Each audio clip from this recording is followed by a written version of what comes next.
There is a moment that anyone who has spent time in Japan with young children describes the same way, even when they don't know each other, even when they're from completely different countries and came to Japan for completely different reasons. A child is upset. Not mildly frustrated, genuinely, visibly upset. A grocery store in Kyoto, a train platform in Osaka, a park bench in a quiet residential neighborhood in Sendai. The child wants something they cannot have, or has lost something they wanted to keep, or is simply tired and overwhelmed in the way that children between the ages of 2 and 5 reliably become. The mother does not kneel down immediately. She does not begin negotiating. She does not pull out a snack or a screen or a distraction. She does not raise her voice or lower it into the careful, measured tone of someone managing a situation. She does not look embarrassed. She does not look alarmed. She waits. She orients herself slightly away, not ignoring, present, nearby, clearly available, but not watching, not performing concern, not feeding the moment with her attention. The child cries for a short time, sometimes a very short time. And then something happens that people who see it for the first time describe with the same word, whether they're American, Australian, French, or German. They describe it as strange. The child stops, looks around, notices that the emotional storm they just produced had no audience, and within a few minutes, sometimes less, returns to equilibrium on their own. No one intervened. No one was harmed. The child regulated themselves. I've asked every person who witnessed this what their first instinct was when it happened. Every single one of them said, "I wanted to help. I had to stop myself." That impulse to help is where the entire difference lives. The obvious explanations don't hold. Before the mechanism, the false trails. The first thing people reach for is temperament. Japanese children are simply more even-tempered by nature. The research doesn't support this. A 2018 cross-cultural study published in the journal Child Development, which assessed temperament profiles in children aged 2 to 5 across 12 countries using standardized parental reporting measures, found no statistically significant difference in baseline emotional reactivity between Japanese children and children from Western European and North American samples. The frustration response, the threshold for emotional overwhelm, the raw intensity of toddler distress, comparable across populations. The second reach is diet or sleep.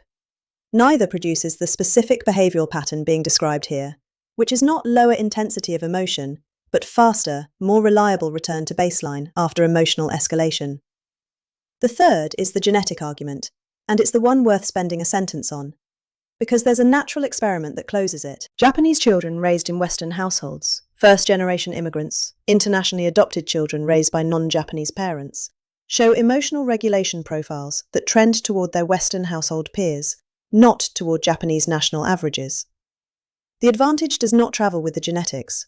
It travels with the household practice. So the question is, what is the practice exactly? The Japanese parenting practice being described here has no precise English translation, but researchers studying it use the phrase non-reactive presence. Japanese mothers themselves, when asked to explain it in clinical interview settings, use language that translates roughly as allowing the child to find their own flaw. The mechanism was documented most clearly by Dr. Kazuko Behrens, a developmental psychologist who spent years comparing attachment patterns in Japanese and North American mother-infant pairs, and published findings in the Journal of Cross-Cultural Psychology. What Behrens identified was not emotional coldness or detachment. The Japanese mothers in her sample scored as high or higher than American mothers on warmth measures and attunement indicators. What differentiated them was a specific behavior during emotional escalation. They did not mirror the distress back. Here is what that means at the neurological level. When a caregiver mirrors a child's distress, kneels immediately, matches the child's emotional intensity with their own visible concern, moves quickly to soothe, the child's nervous system registers something specific. It registers that the emotion being felt is an emergency. The caregiver's response is social confirmation. What you are feeling is serious enough that I have mobilized. For a 3-year-old's developing brain, caregiver response is the primary calibration system for what constitutes danger. If a scraped knee produces immediate adult alarm, the child learns, Scraped knees are alarming. If a refused cookie produces immediate negotiation and emotional labor from an adult, the child learns, refused cookies are situations that require adult intervention. This is not about love, it's about information. What the non-reactive presence does is withhold a specific piece of information. It tells the child, I am here, I am safe, and what you are currently feeling does not require emergency mobilization. The child's nervous system runs the episode, feels the frustration or disappointment in full, and then, finding no external confirmation that this is a catastrophe, begins to regulate on its own. The prefrontal cortex, which governs emotional regulation, is not a fixed structure in a 3-year-old. It is being built. And one of the primary ways it is built is through repeated practice of returning from emotional escalation to baseline without external intervention. Every time a child self-regulates, comes back down on their own, the neural pathway strengthens. The return becomes faster, more reliable, less dependent on external scaffolding. By age 4, in children whose caregivers have consistently practiced non-reactive presence during emotional escalation, the difference in self-regulation is measurable.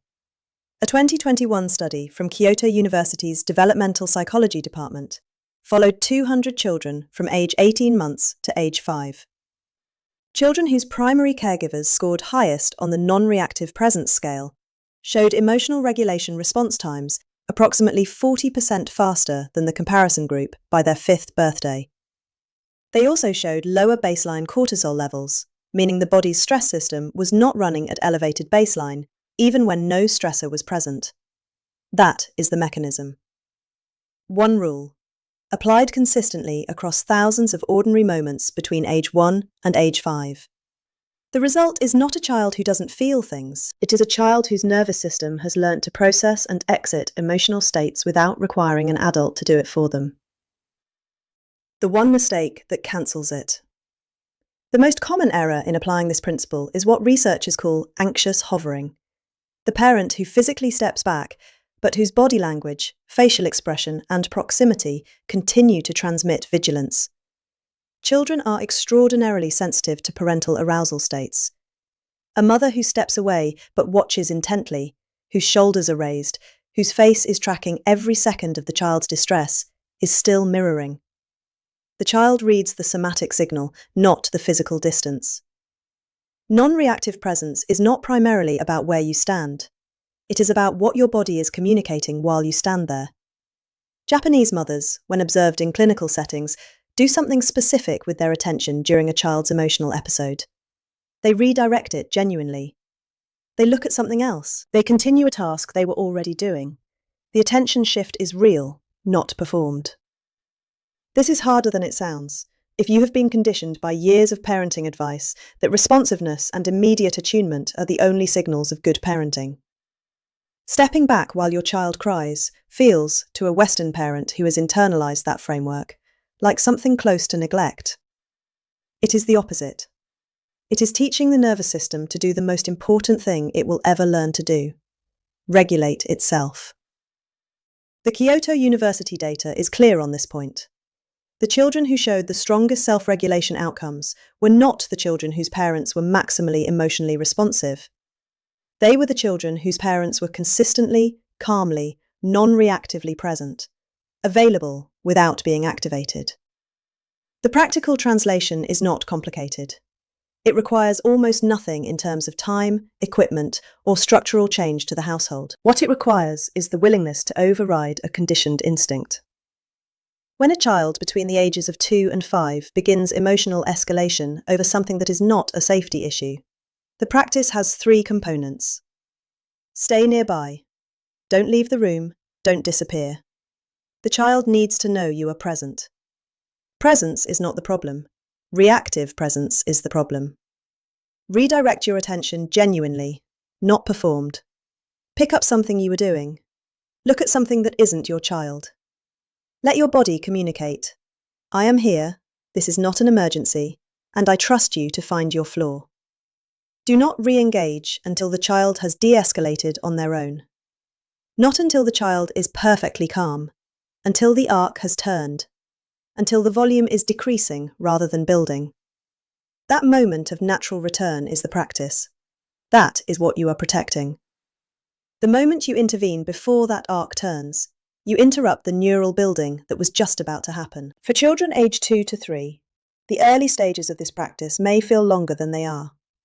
A 2-year-old who has been consistently soothed through distress for the first 2 years of their life has not yet built the neural pathway for self-return. The first several times, the episode may feel extended. This is not failure. This is the nervous system encountering a new pattern. Within 2 to 4 weeks of consistent application, most parents report noticing a change. Not in the frequency of emotional episodes. Those are developmentally driven and don't change quickly. In the duration. Episodes that previously ran 8 to 12 minutes begin resolving in 3 to 5. The child finds their own flaw faster because the flaw has been there, reliably, every time before. By age 5, for most children in whom this has been the consistent pattern, the tantrum as a behavioral category largely ceases. Not because the child stopped having feelings, because the child's nervous system learnt to handle feelings without requiring an external resolution. That is what the woman in the grocery store in Kyoto already knew, and what the child standing next to her, wiping their own face and reaching back for her hand, had already learned. There is something worth sitting with before the video ends. The woman in the Kyoto grocery store was not cold. The people who witnessed her and had that first impulse, "I need to help," were right that she was doing something deliberate. But the deliberateness was not indifference. It was a specific form of faith. Faith that the child had the capacity to come back. Faith that the distress, as real as it was not beyond the child's ability to navigate. Faith that stepping in before the child had the chance to return would cost the child something they needed, the experience of returning on their own. We built an entire parenting culture around the instinct to immediately soothe. The instinct is not wrong. The timing is. What Japanese mothers figured out, not through research, not through parenting books, but through generations of watching what actually produced capable, regulated children, is that love and intervention are not the same thing. Sometimes love is staying nearby and doing nothing, trusting the child to find their own way back. The child in the grocery store found hers. If you start this with your own child this week, note what you see over the first 4 weeks. Not the dramatic moments, but the small ones. The moment the arc turns before you stepped in.